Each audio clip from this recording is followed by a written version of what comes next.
Welcome to Rise Above Performance Training, 15 Minutes of Strength, the show where we explore and discuss the vast landscape of strength to help all of us live our best and strongest lives.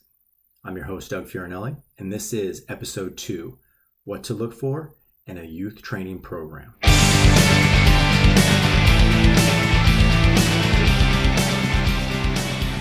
I've been a trainer since 2001, and I've ran my gym, Rise Above Performance Training, since 2008. And one of the areas of training we focus on is the youth athlete niche. In this episode, I'm going to go over what parents, coaches, and athletes should consider and look for when choosing a youth strength and conditioning program. So I have 5 key areas that you want to consider when you're looking for programs for your young athlete, whether it's your child or your team, and what environment they should go into. So a lot of times, we choose convenience over good. Living in the Bay Area, in the San Francisco Bay Area, traffic is brutal, especially when kids are in school and sports and people are going back to work and into the office. Commutes can be up to 45 minutes to an hour. So, choosing convenience sometimes because parents don't want to drive around can be something worth considering, when you're choosing something. However, just choosing that one gym down the road where they'll train anything and anyone may not be the best bet for you. So, no parent wants to drive more than they have to. They're already in the car a lot.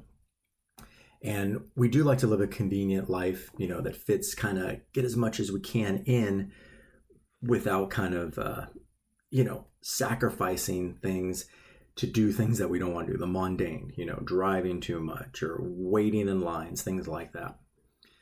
I would say cast a little wider net when performing your initial search when you're looking for a place. If you're living in an area with a lot of traffic, chances are there's going to be a lot of gyms in that area as well, a lot of businesses. So, do a little search in your general area. And, not all gyms have these dedicated strength and conditioning programs that cater to either athletes and especially young athletes. You may, want to be a little bit leery of the person that says they train everybody. Yes, I think training in general, basic strength stuff, how to do push-ups, how to do squats, sure, they're pretty much all the same. But then again, having a relationship with that client is also important. Talking to an adult who wants to lose weight is much different than talking to a young kid and getting them to buy in with the strength and conditioning type program. So look for places like that actually specialize and have success in training youth athletes. And what I mean is, in terms of success, I don't necessarily mean, this kid got a D1 scholarship or 99% of these kids are going pro level, things like that, which would be pretty amazing. Look for ones that have successful kids, have kids that stick around for a while, have places that refer other people to these places. That is a good successful program. Some programs have integrated strength and conditioning programs run by coaches themselves or outside trainers. Let's say you're on a baseball team. The coach sometimes will say, yeah, we have strength and conditioning. So it's kind of all this one-stop shop. They can justify charging a larger price, but also they keep the kids with them a lot longer. Again, not necessarily a bad thing. However, I don't think people can be all things to other people. You're not going to ask me to teach a kid how to hit better. I know the basics of swinging a baseball bat or a softball bat, but I wouldn't know, beyond big glaring things like, dropping their shoulder or turning their head or pulling their body out of the box, how to help a kid hit better, whether it's turning the wrist or using the body to rotate a little bit better. So I wouldn't expect a coach to go beyond the basics with training. And a lot of them do circuit training, like they see CrossFit or they see some other types of things, and they try to get these kids, just moving around like a kind of low-level PE class, and they're not really learning. They're just kind of maybe sweating a little bit and getting going, but it may not be as beneficial. So you also want to go to someone who kind of knows what they're doing and specializes in that type of thing. The second big thing you want to think about are the goals. not only the goals of the child, but of the parent. And this is for both the coach and the potential client. Now, the younger the kids are, they may not have goals, specific goals, and they don't need to. It's just like, okay, do they want to be here, or their parents forcing them to be here? Just get them moving, teach them the proper thing, and set up a good foundation on how to do these things so they don't hurt themselves going forward. And yeah, they'll see the benefits and strength gain and probably some confidence going into games and into their sporting events. Now, parents' goals can be completely different. They can be, I want my kid something simple like just to learn basic stuff and to get stronger, to get quicker, or to jump higher. I get, kind of a lot of things like that. Some are injury prevention related. Honestly, that's kind of on the lower end, though, of things, which I think that would be pretty much on the higher end, especially for certain sports like soccer and basketball, where ACLs can be, quite common, especially in the younger athlete as they're growing and getting stronger. So I would check both the parent's goals and the child's goals. If you're the parent or child, like, see how the trainer reacts to your goals, if they're just, oh yeah, we can do that, or this and that. And also, as the trainer, see what the parent's goals are. You're going to have to talk to your parent in a way that you kind of reinforce what they want to do, but also set expectations. So if they think they're going to have an elite 8-year-old kid in 2 months, kind of subvert expectations. Say, hey, you know what? Our goal is to build a foundation, and we're going to take your child and teach them the basics. So, they'll build a foundation. As they get older, they'll progress with these exercises and progress with weight and progress with speed, and it will help them out on the field. The biggest thing right now is learning how to do the movements and gain confidence, so they're out in here, but also outside, they'll have that confidence and they'll perform better. But also, injury prevention is a huge key. We don't want to see any of our kids getting hurt. We also don't want to see them hurt in here or out on the field or in the future. And the more conscious they are with their body movement and awareness, the less likely that is to happen, especially in a non-contact kind of setting. Which leads into my next point, is expectations. So what are the expectations for the child? And it kind of goes along with the child's goals. And when you ask them the goals, the expectations are kind of underlying in there. They'll say, oh, I want to jump higher or faster, or, I had kids that say, I want to learn how to do a clean or a deadlift. So those can be part of what they want to learn. Now, a barbell clean, and if they've never lifted a weight before, you have to set their expectation and say, yes, that is definitely possible. We have to learn, one, how to move the legs well, how to hip hinge, how to have the correct shoulder mobility and wrist flexibility to do a clean, and we're going to build up to that. So, in my program, we usually have 3 to 4 week program blocks, and we build upon those, like within the block, in terms of changing the weight or changing the repetitions, and then we change the exercises as the athlete progresses. So we will say something like, yeah, these are all the prerequisites to help you learn to clean, but then we're going to, it's going to take a few weeks to get stronger and build up upon that. And then you'll see, if you give it time and patience, you'll have a better clean because you checked all these boxes going forward. Same thing with the parents. So parents, maybe will throw out the generic goals of faster and jump higher. And a lot of times it'll come from the coach. The coach says he needs to be X. Okay. Now you have the coach's expectations and the parent's expectations, and you don't want to put too much pressure on a kid. So what I, usually do is, can the strength and conditioning coach, kind of meet those needs and give you a roadmap of how to meet those expectations. You got to see if you really have a trainer or kind of a sales representative. They should be able to honestly convey what to expect during the program and, the potential results they're going to see.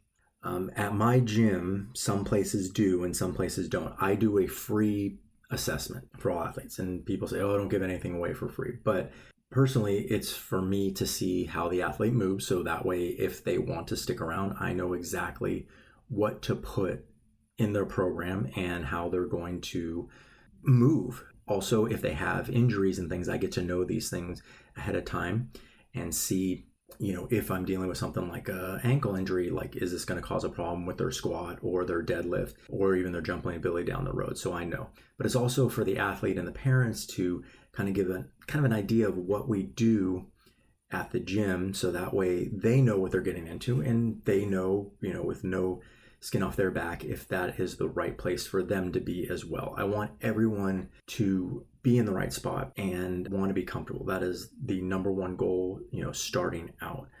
I have had people that have come in and not come back, and it's just not the place for them. Some people like big gyms with a lot of kind of vibe and loud music and big team things and people lifting monstrous amounts of weight, and that is fine. There are gyms like that. And I also have people that really like the small atmosphere that we provide. They like that, and the individual attention. So that is kind of what makes our gym a little bit different, but also not for everybody. So this segues into what type of setting the athlete and the parent want. Is it a team or individual type setting? The right gym and program is often determined not by the specific program itself, the weights or the sets and reps or the exercises choose, but by the comfort level of the individual.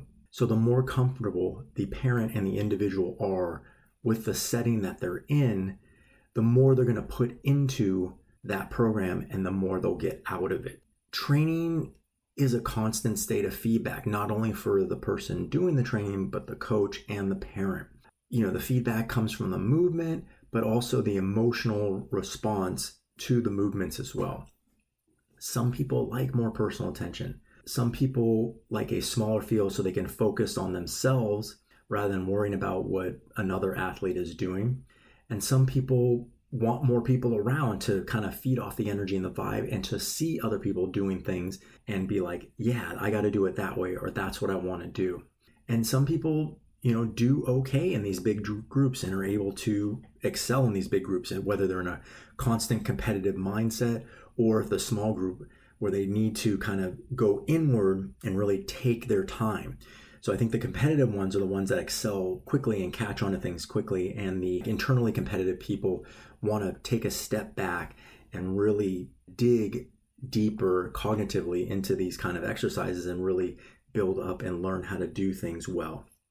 Lastly, it's going to come down to the amenities of the gym and the programming. Bigger and fancier facilities are not necessarily the best. And I say this not because I have a small, not too fancy facility. I try to keep a clean, well-equipped environment, but the big fancy gadgets and the turf tracks and, all the colored plates and things like that make a good impression, and they do give the impression of success, but you want to focus more on the programming and whether it's right for your person. So adding all these things together, you want a knowledgeable and experienced trainer and trainers in that program. You also want the ability to assess the individual demands daily. So in a big program, you have like 20 kids, it's hard to kind of get the most out of everybody. You're going to kind of be limited to the common denominator. I have the luxury of when every kid comes in, I can read them really quickly. Do they look energetic?